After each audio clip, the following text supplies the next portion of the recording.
Hello दोस्तों, नमस्कार। फिर से स्वागत है आप सभी का हमारे इस YouTube channel pixel world Pandaul में।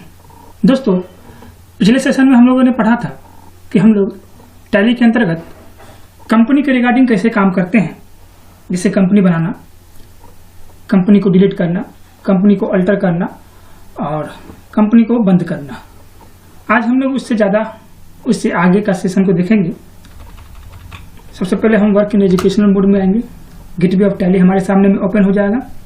अब सबसे पहला टॉपिक है गेटवे ऑफ टैली के अंदर अकाउंट्स इन्फो। अकाउंट्स इन्फो के अंतर्गत हम लोग लेजर बनाना सीखते हैं। जी हाँ दोस्तों, आज हम लोग लेजर बनाने के ऊपर चर्चा करेंगे। लेजर आप जानते होंगे कि किसी भी एंट्री का दो मद होता है, एक डेबिट साइड, एक क्रेडिट साइड। ये दोनों का दोनों साइड क्या कहलाता है? हमारा लेजर कहलाता है। जनरल एंट्री बनाने के बाद हम लोग लेजर क्रिएट करते हैं, लेकिन टैली में सबसे पहले लेजर बनता है। मैनुअल अकाउंटिंग में पहले हम लोग एंट्री पास करते हैं और उस एंट्री के बेस पर जनरल एंट्री पास करते हैं। जबकि कंप्यूटराइज्ड अकाउंटिंग में क्या होता है कि सबसे पहले लेजर पास होते हैं और लेजर पास होने के बाद उस लेजर के बेस पर जनरल एंट्री पास किए जाते हैं। थोड़ा सा उल्टा होता है। ऐसा क्यों होता है मैं आपको इसके बारे में जरूर बताऊंगा। पहले मैं आज जो बताने जा रहा हूं आप उस पर गौर करेंगे। देखिए दोस्तों, अकाउंट इन्फो में जाएंगे। अकाउंट इन्फो के अंतर्गत ये ग्रुप है और ये लेजर है। जब आप लेजर पर जाते हैं और लेजर को क्रिएट करते हैं तो यहाँ आपके सामने में एक लेजर क्रिएशन फॉर्म खुलता है। इससे कि आप कोई भी बनाते हैं, जैसे कि मैंने राम नाम का एक अकाउंट बनाया, राम्स अकाउंट। तो राम्स अकाउंट हमारे लिए क्या हुआ, इसके रिगार्डिंग यहाँ आपके पास एक लिस्ट खुलता है। ये है list of groups. List of groups कहिए या फिर इसको हेड भी कहा जाता है। मतलब ये जो अकाउंट है राम अकाउंट, ये दिए गए लिस्ट में से किस हेड के अंतर्गत है। मतलब अगर राम है, कोई पार्टी का नाम है, तो या तो वो पार्टी सेंड्री क्रेडिटर्स होगा या सेंड्री डेटर्स होगा, या तो उन्होंने माल खरीदा होगा या उन्होंने माल बेचा होगा। तो ये जो लिस्ट ऑफ ग्रुप्स है, जिसको हम लोग लिस्ट ऑफ हेड भी बोलते हैं, ग्रुप्स हेड, तो पहले हम लोगों को इसके बारे में जानकारी लेना होगा। अगर मुझे इसके बारे में पता चल गया कि ये जो बैंक अकाउंट है इसके अंतर्गत कौन से लेजर बनाए जाते हैं, ये बैंक ओसीसी अकाउंट है, इसके अंदर कौन से लेजर बनाए जाते हैं, इस तरह से इसमें बहुत सारे ग्रुप्स हैं। तो सबसे पहले मैं चाहूंगा कि आप लोग इस ग्रुप्स के बारे में जानकारी ले लें। अगर आप इस ग्रुप के बारे में जानकारी ले लेते हैं और इस ग्रुप को समझ जाते हैं तो आपके लिए लेजर बनाना आसान हो जाएगा।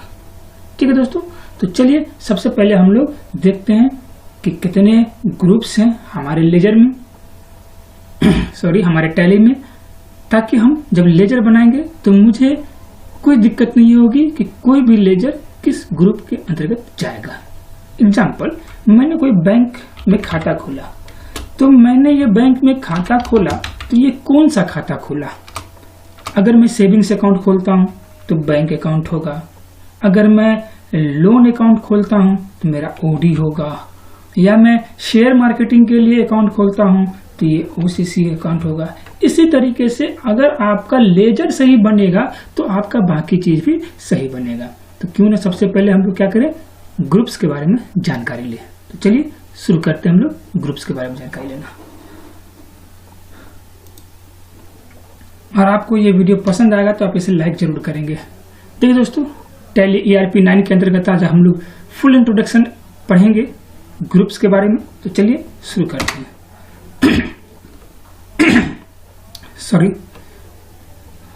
देखिए लिखा हुआ है there are 34 types of groups in Tally ERP 9 for creating ledgers। Tally में लेजर बनाने के लिए 34 ग्रुप्स होते हैं जो नीचे आपके पास दिया गया है।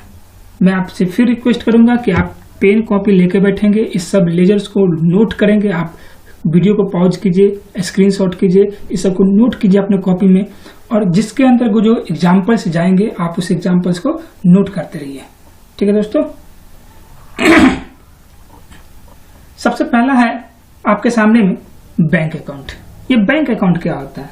नॉर्मली जब भी आप बैंक में खाता खुलवाते हैं वो खाते जो सेविंग्स अकाउंट होते हैं वो कहाँ जाएगा, बैंक अकाउंट में जाएगा। अगर आप कोई बैंक में खाता खुलवाते हैं कंपनी के रिगार्डिंग या अपने रिगार्डिंग, ठीक है, तो आपको क्या करना होगा, बैंक अकाउंट में डालना होगा। अगर आपने बनाया एक अकाउंट SBI अकाउंट, आपने एक लेजर बनाया SBI, तो जब लेजर का हेड होगा तो वो किस में जाएगा, बैंक अकाउंट में जाएगा।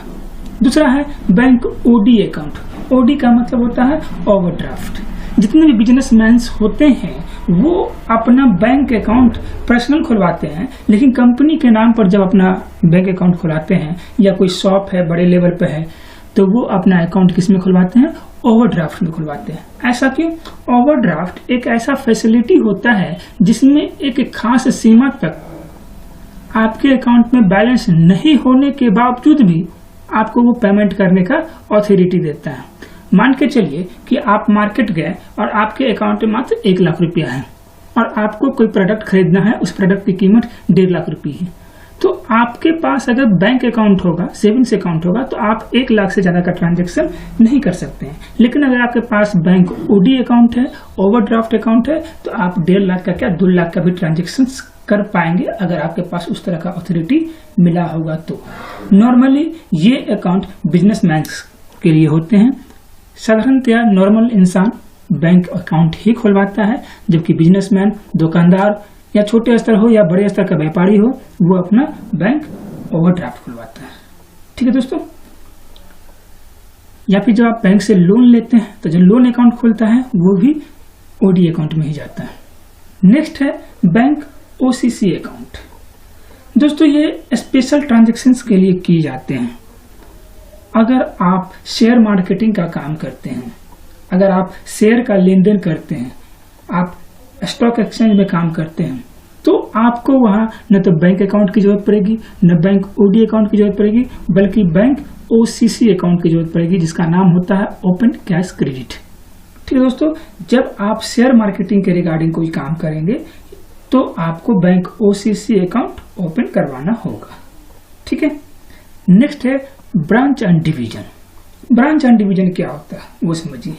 जब कोई कंपनी एक जगह ओपन होती है और जब वही कंपनी अपना ब्रांच सेटअप करती है और वो चाहती है कि वो ब्रांच का लेन देन अलग हो, इस ब्रांच का लेन देन अलग हो, लेकिन एक ही से टाइप हो, तो वो क्या करती है, अपना ब्रांच एक्टिवेट करती है, एक नया ब्रांच को एक्टिवेट करती है। तो उस समय जब आप ब्रांच अकाउंट बनाएंगे, दिल्ली ब्रांच, कोलकाता ब्रांच, तो इस तरीके से आपको ब्रांच के अंतर्गत डालना होगा। नेक्स्ट जो 5 नंबर का है, इसके बारे में आप जानते ही होंगे, कैपिटल अकाउंट। वो पूंजी, वो पैसा जिससे हम व्यापार को प्रारंभ करते हैं, जो हमारा ओपनिंग बैलेंस होता है, वो हमारा क्या होता है, कैपिटल होता है। ये बताने की जरूरत नहीं है, कॉमर्स में आपने इसके बारे में बहुत ज्यादा चर्चा किया होगा, बहुत ज्यादा पढ़ा होगा। ठीक है। नेक्स्ट है cash in hand. Cash in hand जो पैसा हमारे हाथ में होता है, नॉर्मली इसका बनाने की जरूरत नहीं पड़ती है, ये बना हुआ होता है। आपके टैली में 2 लेजर ऑलरेडी बने होंगे, उसको बनाने की जरूरत आपको नहीं पड़ेगी। एक कैश इन हैंड, दूसरा प्रॉफिट एंड लॉस अकाउंट। ये आपको याद रखना होगा। पहला कैश इन हैंड, दूसरा प्रॉफिट एंड लॉस अकाउंट। ये दोनों लेजर्स आपके टैली में ऑलरेडी बने होते हैं, आपको बनाने की जरूरत नहीं होती है। ये क्वेश्चन भी पूछा जाता है। चलिए next, current assets. Current assets क्या होता है? वो संपत्ति जो तरल, जिसका 1 साल के अंतर्गत बिक जाना चाहिए, वो करेंट एसेट्स होते हैं। जैसे स्टॉक हमारा क्या होता है, करेंट एसेट्स होता है। आपने जाना होगा करेंट एसेट्स के बारे में, करेंट लायबिलिटीज के बारे में। ठीक है, तो current assets, current liability. Next है deposit under assets. Deposit under assets ये क्या होता है? देखिए, डिपॉजिट अंडर एसेट्स के अंदर वो लेजर क्रिएट होंगे जो आपका डिपॉजिट तो होगा, लेकिन वो एसेट्स के रूप में होगा। जैसे अगर आप रेंट लेते हैं तो वो क्या बोलता है भैया कि चलो पहले 50,000 रुपया सिक्योरिटी जमा करो। तो जो सिक्योरिटी डिपॉजिट होता है वो हमारा क्या होता है, एसेट्स होता है। उसको हम कभी भी बना सकते हैं। जब हम वो रेंट को छोड़ के जाएंगे तो वो जगह, वो पैसा मुझे मिल जाएगा, वो डिपॉजिट होता है हमारा एसेट्स के रूप में। ठीक है, तो सिक्योरिटी डिपॉजिट जैसे लेजर्स कहाँ बनाए जाते हैं, डिपॉजिट अंडर एसेट्स के अंतर्गत। नेक्स्ट है डायरेक्ट एक्सपेंसेज। डायरेक्ट एक्सपेंसेज क्या होता है?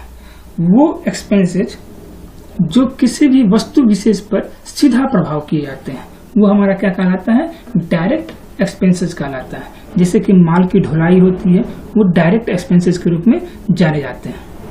ठीक है दोस्तों,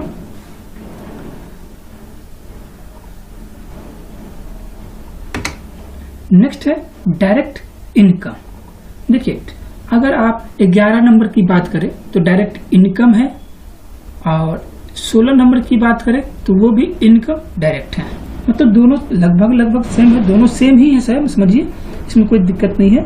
तो डायरेक्ट इनकम क्या होता है कि देखिए जो कुछ ऐसा इनकम जो आपको डायरेक्टली मिलता हो उसके लिए किसी थर्ड पार्टी की जरूरत नहीं पड़ती होगी, वो क्या कहलाता है, डायरेक्ट इनकम कहलाता है। जैसे कि कोई डिलीवरी चार्ज होता है वो डायरेक्ट इनकम कहलाता है। अगर कोई ट्रांसपोर्टेशन चार्ज होता है तो वो डायरेक्ट एक्सपेंसेस इनकम होता है।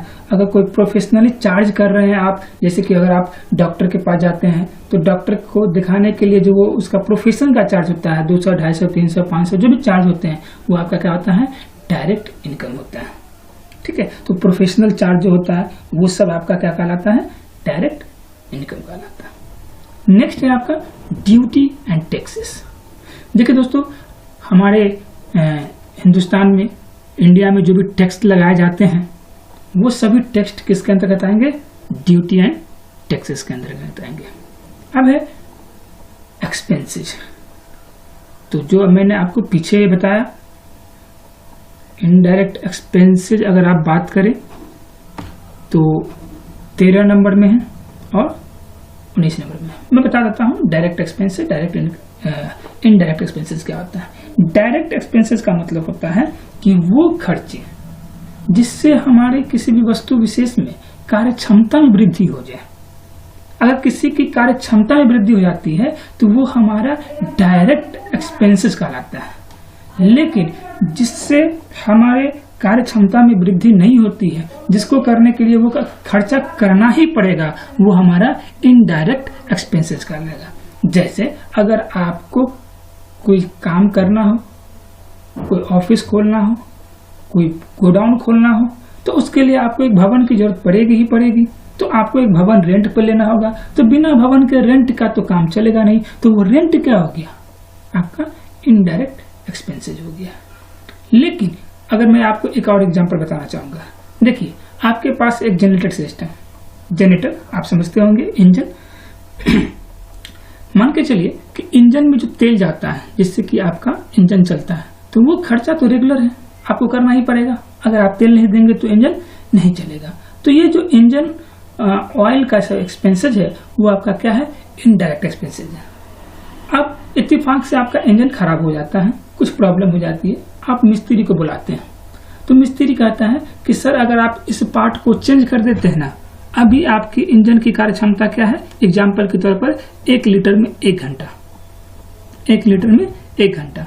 अब वो मिस्त्री आता है, वो मिस्त्री कहता है कि सर अगर आप इस पार्ट्स को चेंज कर देते हैं, एक नया टेक्नोलॉजी आई है, इस पार्ट्स को अगर आप चेंज कर पाते हैं तो 1 घंटे में 1.5 लीटर 1 लीटर में 1.5 घंटे चलेगा।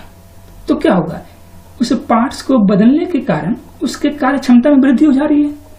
जहां कोई चीज 1 लीटर में 1 घंटा चलता था, अब उस पार्ट्स को बदल देने के बाद वो 1 लीटर में 1.5 घंटा चलेगा। तो वो जो एक्सपेंसेस होगा वो डायरेक्ट एक्सपेंसेस होगा। ऐसा क्यों, क्योंकि उससे उसके कार्य क्षमता में वृद्धि हो रही है, वो हमारा रेगुलर एक्सपेंसेस नहीं है। क्लियर? आई होप कि आपको समझ में आ रही होगी। अगर आपको समझ में आ रहा है तो दोस्तों आप इसे लाइक जरूर करते रहें। अब कहीं कोई दिक्कत हो तो आप हमें कमेंट में जरूर लिखें। नेक्स्ट है फिक्स एसेट्स। फिक्स एसेट्स क्या है हमारा? फिक्स एसेट आप जानते हैं, अस्थायी संपत्ति, भवन है, लैंड है, कोई मशीन है, इस तरह का जो एक्सपेंसेस है वो हमारा क्या है, फिक्स एसेट्स है। ठीक है दोस्तों, तो मैंने इनकम के बारे में, एक्सपेंसेस के बारे में भी चर्चा कर दिया। अब 20 नंबर इन्वेस्टमेंट के बारे में चर्चा करते हैं। इन्वेस्टमेंट आप समझ रहे होंगे। इन्वेस्टमेंट मैं आपको बता दे रहा हूं कि इन्वेस्टमेंट एक ऐसा ग्रुप है जिसके अंतर्गत वो सभी लेजर को रखे जाते हैं जो आप कोई चीज में इन्वेस्ट करते हैं। जैसे कि आप LIC का पॉलिसी खरीदते हैं तो आपका एक इन्वेस्टमेंट है। कोई डिवेंचर आपने खरीदा, कोई शेयर आपने खरीदा, तो ये सब कहाँ जाएंगे? इन्वेस्टमेंट के अंतर्गत जाएंगे। ठीक है दोस्तों। नेक्स्ट है लोन एंड एडवांस एसेट्स के रूप में। लोन एंड एडवांस एसेट्स के रूप में मतलब ये जैसे कि सिक्योरिटी डिपॉजिट होता है, तो आपने तो डिपॉजिट किया, लेकिन आपके संदर्भ में भी कोई ऐसा आता है जहां आप किसी से लेते हैं तो आपके लिए वो एक लोन हो गया, क्योंकि आपको उसको चुकाना है। ठीक है। नेक्स्ट है लोन लायबिलिटी के रूप में। मतलब जब आप किसी से लोन लेते हैं, किसी पार्टी से लोन लेते हैं, जो आपको चुकाना होता है वो आपका लायबिलिटी कहलाता है। फिर मिसलेनियस एक्सपेंडिचर, ये भी एसेट्स के रूप में जाने जाते हैं। ठीक है। देखिए दोस्तों, मिसलेनियस एक्सपेंडिचर को आप ऐसे समझ लीजिए कि वो खर्चे जिसका राइट ऑफ नहीं किया जा सकता है वो आपका मिसलेनियस एक्सपेंडिचर है, और वो खर्चे जिसको आप लिख नहीं पाते हैं, कह नहीं पाते हैं कि हाँ भाई इसमें खर्चा हुआ, तो उसको कहाँ डाल दिया जाता है? मिसलेनियस एक्सपेंडिचर में। या कभी कभी ऐसा भी होता है कि कुछ खर्चे के बारे में जिक्र नहीं होता है, जैसे कि चाय पानी का आपने खर्चा किया ऑफिस के स्टाफ के लिए, कोई मीटिंग हुआ उसमें आपने खर्चा किया, तो उस सब खर्चे को कहाँ हम लोग डाल देते हैं? मिसलेनियस एक्सपेंडिचर में। नेक्स्ट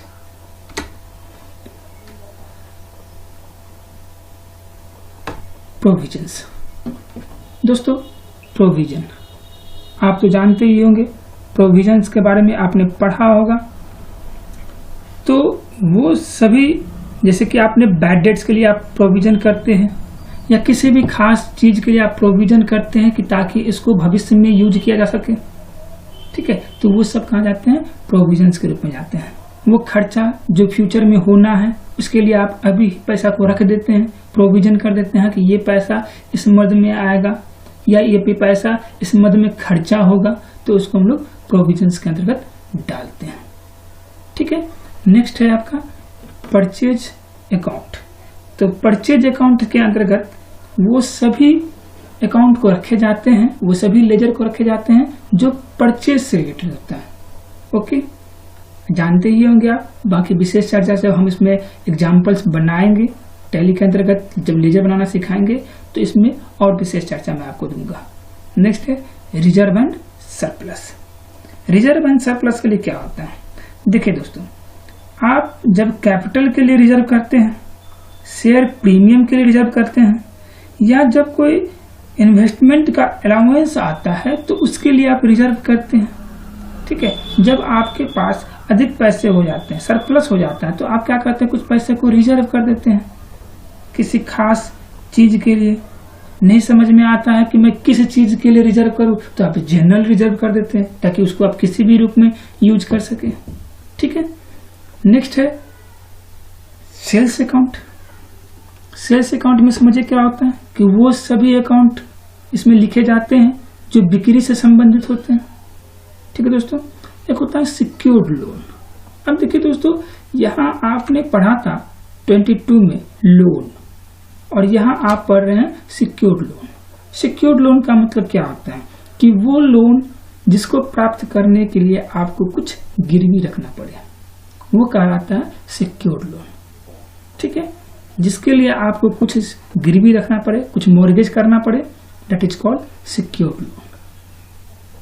नेक्स्ट है स्टॉक इन हैंड। जो स्टॉक आपके पास बचा हुआ है वो कहलाता है stock in hand. Okay. Next sundry creditors. Sundry creditors तो आप जानते ही होंगे, लेनदार। परचेज के कंडीशंस में क्या होता है? लेनदार होते हैं। जब आप सन्ड्री क्रेडिटर्स या सन्ड्री डेटर्स दोनों उधार की स्थिति में जन्म लेती है। अगर आप उधार माल नहीं बेचते हैं या उधार माल नहीं खरीदते हैं तो फिर आपको सन्ड्री क्रेडिटर्स और सन्ड्री डेटर्स की जरूरत नहीं पड़ेगी। लेकिन अगर आप उधार की खरीद बिक्री करते हैं तो वहां परचेज के कंडीशन में सन्ड्री क्रेडिटर्स और सेल्स के कंडीशन में सन्ड्री डेटर्स जैसे दो मद का निर्माण होता है। नेक्स्ट है सस्पेंस अकाउंट। सस्पेंस अकाउंट के बारे में आपने कॉमर्स में ही पढ़ा होगा, मैं फिर बता दे रहा हूं कि सस्पेंस अकाउंट वो अकाउंट होते हैं जिसके बारे में जनरली पता नहीं होता है, तो वैसे अकाउंट को हम लोग कहाँ रख देते हैं? सस्पेंस अकाउंट में रख देते हैं। जब आपको कोई मद नहीं समझ में आता है कि ये कहाँ खर्चा किया गया, बड़ी अमाउंट है तो उसको तत्काल कहाँ रख देते हैं हम लोग, सस्पेंस अकाउंट में। फिर बाद में जब ये मालूम चलता है तो उसको हम लोग राइट ऑफ कर देते हैं। नेक्स्ट है अनसिक्योर्ड लोन। अनसिक्योर्ड लोन का मतलब ये कि वो लोन जिसके लिए हमें कुछ गिरवी रखने की जरूरत नहीं पड़ती, तो वो क्या कहलाता है, अनसिक्योर्ड लोन्स कहलाता है। ये कुल मिला के 34 ग्रुप हैं आपके पास लेजर बनाने के लिए, जिसको हेड भी बोल सकते हैं। मैंने इसे 3400 पर आपका चर्चा किया। और दोस्तों आप अपने हिसाब से डेटा को मेंटेन करने के लिए और आप इसी ग्रुप में से किसी खास को निकाल कर एक सब ग्रुप भी बना सकते हैं, जिसको हम लोग सब ग्रुप की कह सकते हैं। नोट में लिखा हुआ है we can create extra groups called sub groups. हम लोग मेन हेड तो नहीं बना सकते हैं, लेकिन हेड के अंदर 2 हेड जरूर बना सकते हैं। एग्जाम्पल के तौर पर आपके पास बैंक अकाउंट है और 2 बैंक अकाउंट है, एक HDFC है और एक SBI है एग्जाम्पल के तौर पर। तो आप चाहते हैं कि SBI का अलग मद का निकले और HDFC का अलग मत निकले, तो आप दोनों को एक हेड बना दीजिए। SBI नाम का एक हेड बना दीजिए और HDFC नाम का एक हेड बना दीजिए, और ये दोनों हेड को बैंक अकाउंट के अंतर्गत डाल दीजिए। मैं बताऊंगा आपको इसके बारे में, आगे चर्चा करूंगा। फिलहाल मैंने आपको ये 3400 ग्रुप के बारे में बता दिया है। मैं उम्मीद करता हूं कि आपको ये 3400 ग्रुप समझ में आया होगा। नहीं समझ में आया होगा तो आप हमें कमेंट में जरूर करें, और इन सब के ऊपर मैं फिर से चर्चा करूंगा जब मैं आपको इसके बारे में लेजर बनाना सिखाऊंगा। तो मैं फिर चर्चा करूंगा आपको लेजर के लिए। मैं आपको PDF नोट्स भी दूंगा ताकि आप प्रैक्टिस कर सके अपने घर पे। तो दोस्तों आज के लिए इतना ही। Thanks for watching. आप इसे लाइक करें, शेयर करें, कमेंट करें और सब्सक्राइब करना न भूलें। ठीक है दोस्तों, आई होप कि आपको ये वीडियो पसंद आया होगा। तो आज के लिए इतना ही। Thank you, have a nice day.